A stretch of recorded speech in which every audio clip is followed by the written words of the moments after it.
Bismillahirrahmanirrahim. Genetics. Genetics is that branch of molecular biology in which we discuss about the molecular structures of DNA, RNA, and how they are formed, how they copy themselves, and they transfer the information from one generation to another. So basically, the whole of the information is in the form of genome. This genome is made up of DNA, and DNA is the informational molecule. Why we call it the informational molecule? We call it informational molecule because it contains all the genes, and these genes, after multiple steps, they form the proteins, and the proteins are then regulatory proteins or enzymes or many other types of proteins जो हमारी body में use हो रही हैं या next हमें processes में help कर रही होती हैं. ठीक है. अच्छा, उसके अलावा जब हम पहले डीएनए को देखेंगे कि डीएनए किससे होता है. डीएनए जो होता है, it is in the form of are double helix. So this is the double helix of DNA. Okay, so this is the double helical structure of DNA. What is this double helical structure made up of? This double helical structure is made up of three things. One is the deoxyribose sugar plus phosphate. Okay, and the other is two things: deoxyribose sugar and phosphate. These form this backbone. And then we have the nucleotide bases. There are four nucleotide bases. I'm going to denote them in different colors for better understanding. This is adenine, thymine, then we have guanine and cytosine. And when we discuss about this, there are two hydrogen bonds between adenine and thymine and three hydrogen bonds between guanine and cytosine.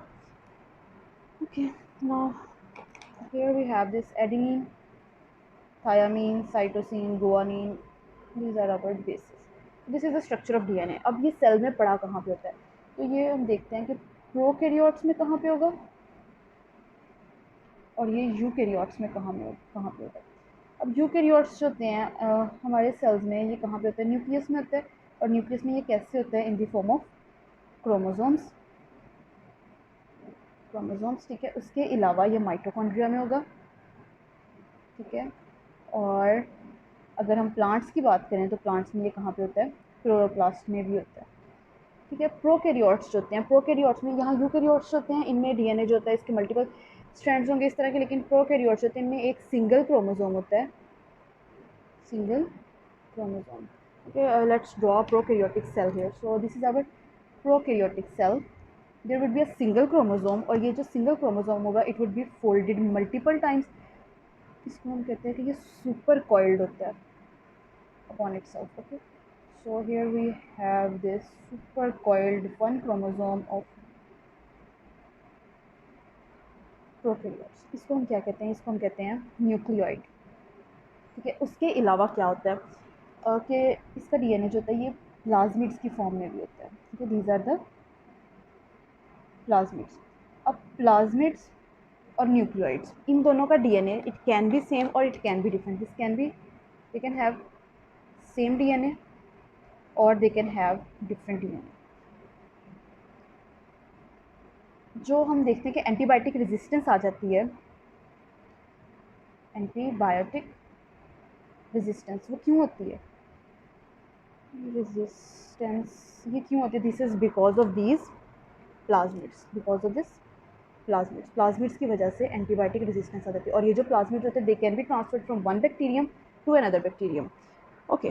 उसके बाद ये जो दो strands होते हैं DNA के, this two strands are antiparallel to each other. This one is the 5' end then this would be the 3' end, and if this is a 3' end then this would be the 5' end. And DNA is always synthesized from 5' to 3' direction. ठीक है.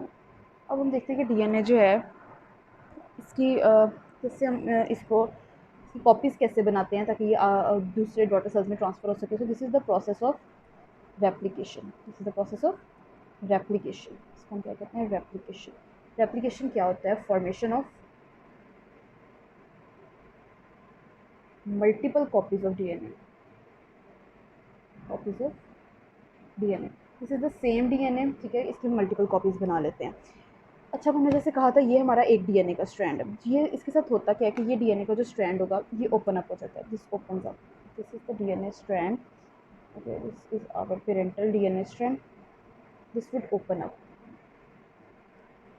और at the end of replication हम देखते हैं ये open up होता है, नए स्ट्रैंड्स बनते हैं, ठीक है, कंप्लीट हम इसको सेपरेट वीडियो में करेंगे, ठीक है। तो ये दोनों स्ट्रैंड्स जो हैं ये इसके अलग हो गए।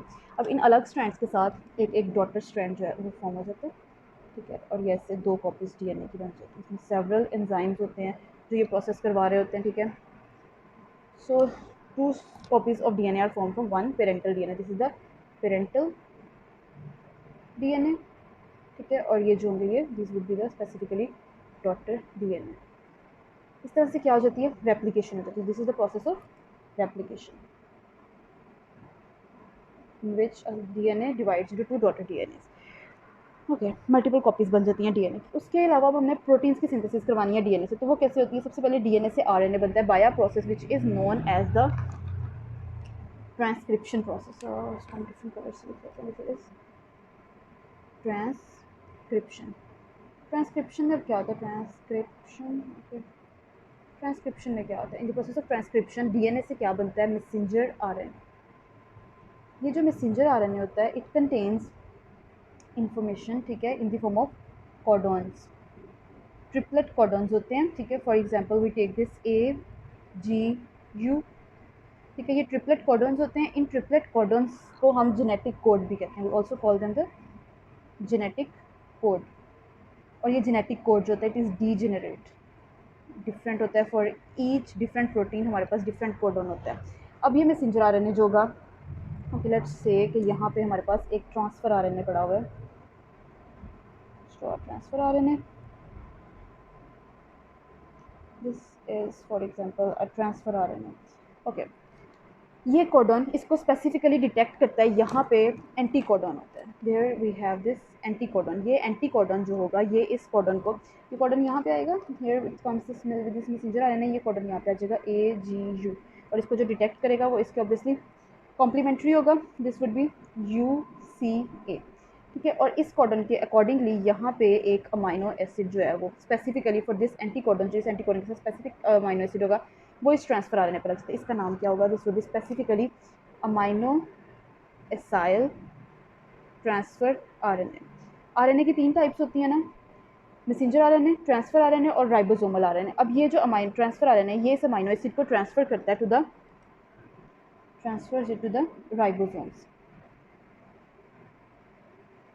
राइबोसोम्स हैव 2 सब यूनिट्स, ठीक है, और ये क्या करते हैं, इन अमाइनो एसिड्स को पकड़ते हैं फ्रॉम द ट्रांसफ़र आरएनए और इसकी चेन बनाना शुरू कर देते हैं, और इस चेन के बाद मल्टीपल स्टेप्स के बाद हमारे पास क्या बन जाती है, प्रोटीन बन जाती है।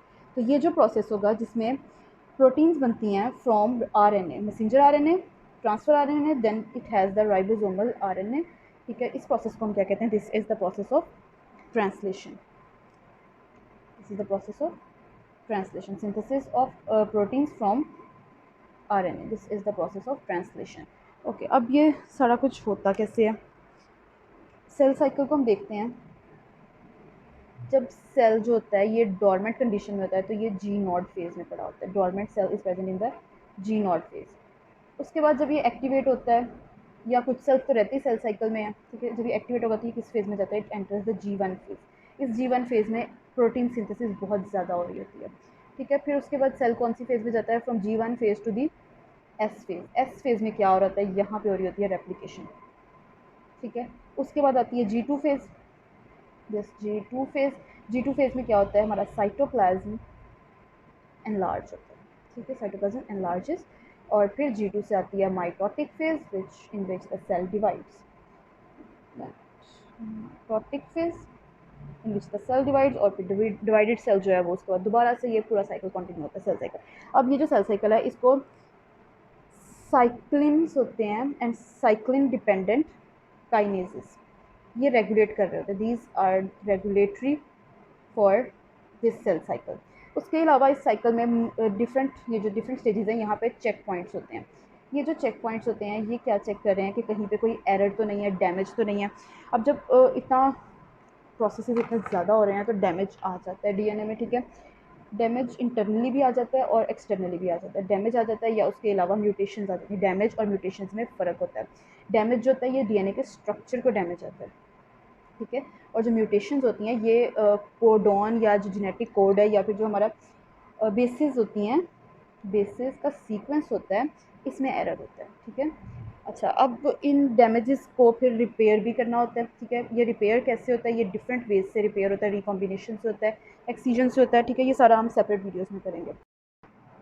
अगर किसी भी वजह से ये रिपेयर नहीं हो सकता तो फिर क्या होता है कि जो हमारा सेल है इट अंडरगोज एपोप्टोसिस और उसकी डेथ हो जाती है, ठीक है, and the cell dies. Okay, thank you.